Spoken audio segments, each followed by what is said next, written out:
Well, I'm back at it this morning, and unfortunately I'm feeling a little bit frustrated. I had to run out first thing for screws. Typical, right? First trip of the day to Lowe's. Hopefully the only trip of the day to Lowe's was about 8:30 this morning. And then I got home and I was so excited because I thought that I would be able to finish my framing today and start putting up my siding, but I ran into a hiccup. And let me show you what I discovered, which is totally my own fault because I should have read better when I got the siding, and I didn't. Or I read and it just didn't register. So here's what's going on. The siding I got is reclaimed wood, and it's a driftwood finish, so it's very weathered looking, which is totally fine. But when I open the package, it is random lengths. And the problem that creates is that I did plan to have my furring strips, 1, 2, 3, 4, so that I could have 3 different lengths of paneling. Now, with all different lengths, I don't have a plan yet for anything that's going to be behind it. So in order to actually attach this, if you just imagine that this is the wall, obviously there needs to be something behind it here and here to connect these pieces. They can't just be flopping along on empty space, which they would be doing if I was just attaching it to the 4 fairing strips. So I think what I'm going to have to do is get some 1/4-inch plywood to sheath the wall before I put this up. And having to buy more plywood kind of defeats the purpose of saving weight, which was one of my goals, was not to make the van too heavy.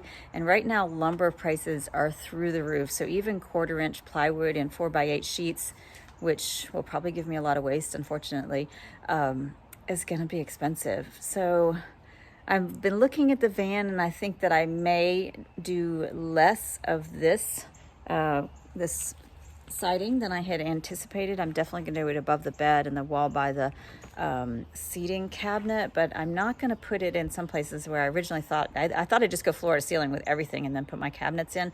I'm going to use less of this, which means less plywood, and see how I can make that work. So yeah, that's the current plan. I don't want to run to the store again, so I'm going to go ahead and just continue working on the framing because I still need the furring strips to hold the plywood, and then I may or may not start putting clear poly on this wood because I did want to put clear poly on the front and the back, but I'm going to have to really figure out how much I need.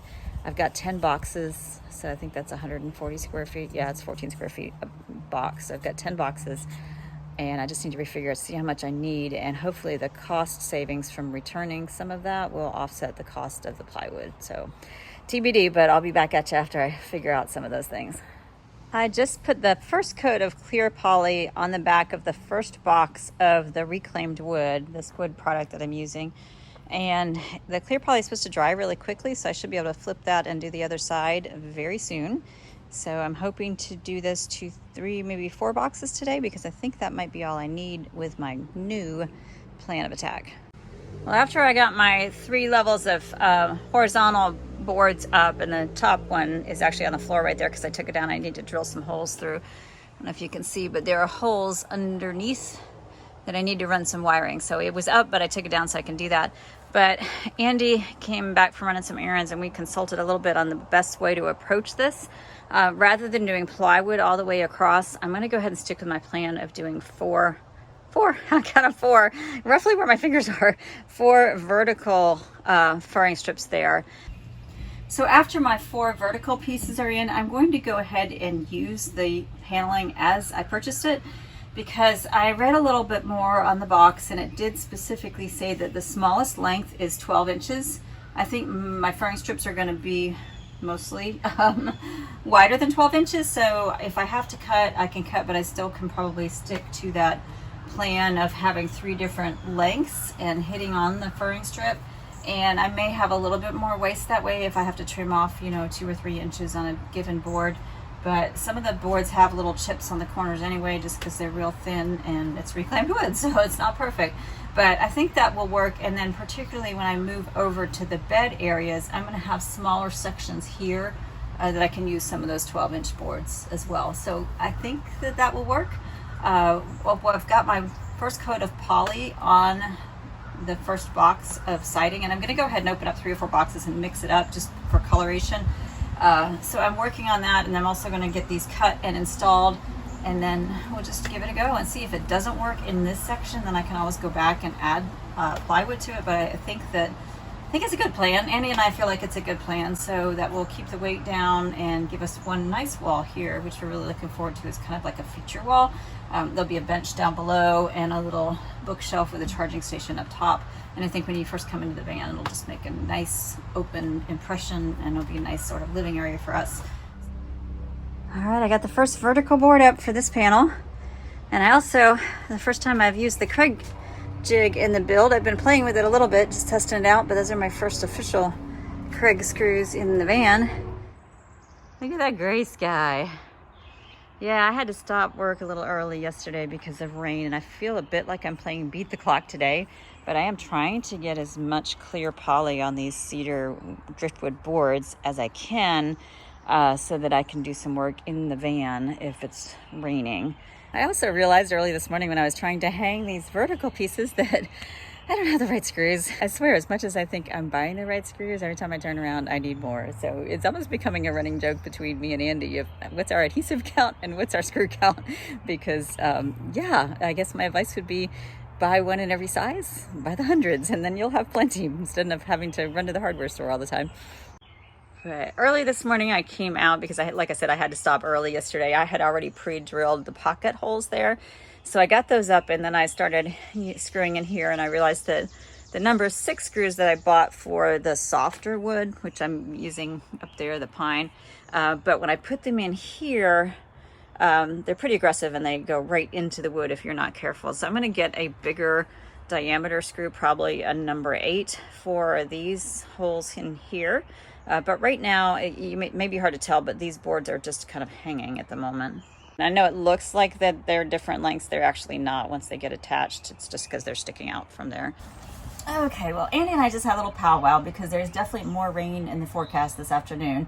And I really hate these short days. Unfortunately, I'm trying to get as much done as possible to move as quickly as possible. And I'd say right now this van build is moving at a glacial pace. If I could accelerate to snail's pace, that would make me happy. But Jackrabbit would be awesome if I can get there. But anyway, it's definitely slower going than I would like for 100 reasons. And we're leaving Tuesday, which is 4 days. What's today? Today's Thursday. Yeah, 4 days from now to take a little 4-day kind of shakedown trip. And I would love to have the van be somewhat livable by then. I know I'm not going to have cabinetry and everything. But we had earlier decided to go down to downtown Atlanta today and check out a Habitat Restore and another store that sells cast off, reused, reclaimed stuff from the construction industry. So we're going to check that out, see if I can find some pre-made cabinets that would make life a heck of a lot easier for me, because number one, lumber's super expensive right now, and I certainly don't want to waste it on my inexperienced self. And then there's the time concern of building cabinets and also the quality. So if I can find something that's pre-built that I can repurpose, if it meets my specs, then that's great, and that's the way that I'm going to go. And then in the meantime, I'm going to spend a couple hours this morning finishing putting the clear poly on the cedar boards for the siding, and cutting some other wood for framing to go above the beds and that sort of thing, because that's kind of work that I can do in the van even if it is raining. So we could come back this evening. We plan to do that later in the day, and of course I need to run to Lowe's to get more screws. So we're going to just move all that stuff up in the day and go earlier and try to get back earlier.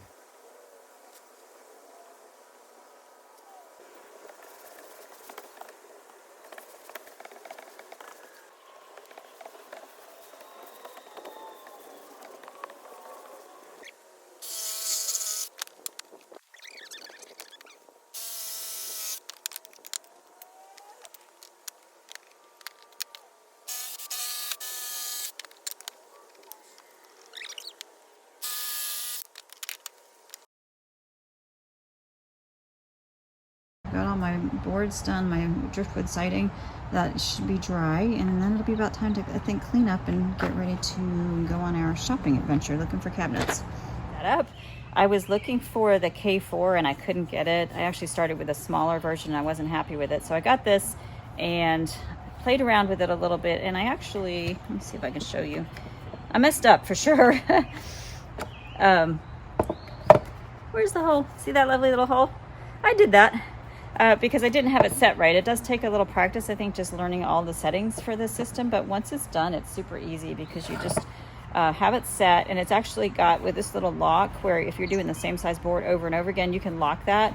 And when you clamp the wood in, and there's some little holes, little marks here to align the center of the board. Since I'm only doing one hole, I can use that one right there. I'm going to use this one at the end. There's a little mark right there. And you just clamp it down. And then when you release it, instead of releasing all the way, it just releases enough to take the board out and put another board in, which is kind of quick. It saves some time, saves some grip. And then all you need to do is just set it down and drill in using the special drill that they provide, and make sure the stop collar is set properly. That was my problem, as I went too deep into it and went right through the back of the bracket. So not what you want to do, but let's go ahead and drill a hole.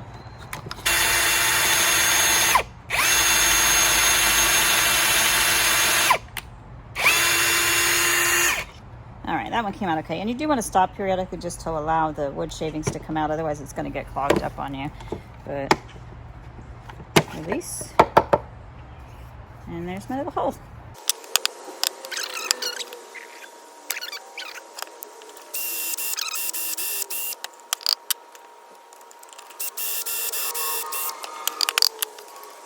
Hey, welcome back. I did not get back to work yesterday evening as I had hoped to, but we did have a good day.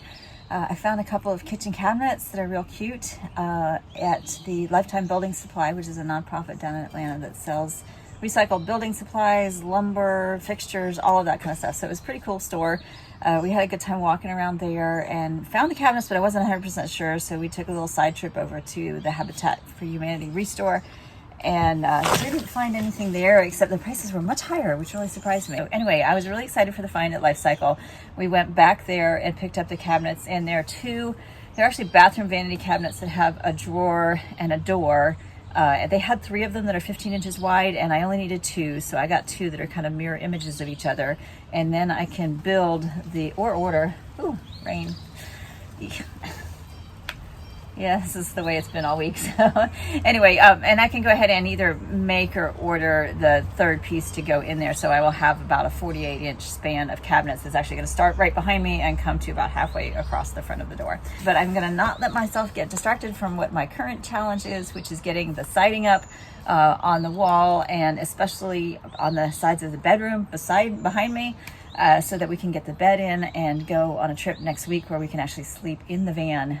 And of course we could sleep in it on the floor, on sleeping pads like we're camping, but I would love to be able to actually take the bed. So thanks for watching and sharing this journey with me. If you are enjoying my videos, please make sure that you hit that like button and subscribe as well, so that you will get notified of new videos as they come out. I am sharing my journey step by step of building a van in real life and real time, much different from a lot of the van build videos that you might see. This is just my journey as I'm getting ready to go and spend about a year or so on the road, maybe more, maybe less, we'll see. But yeah, this is what I'm doing, and I'm happy to have you along for the ride. So thanks again. Take care.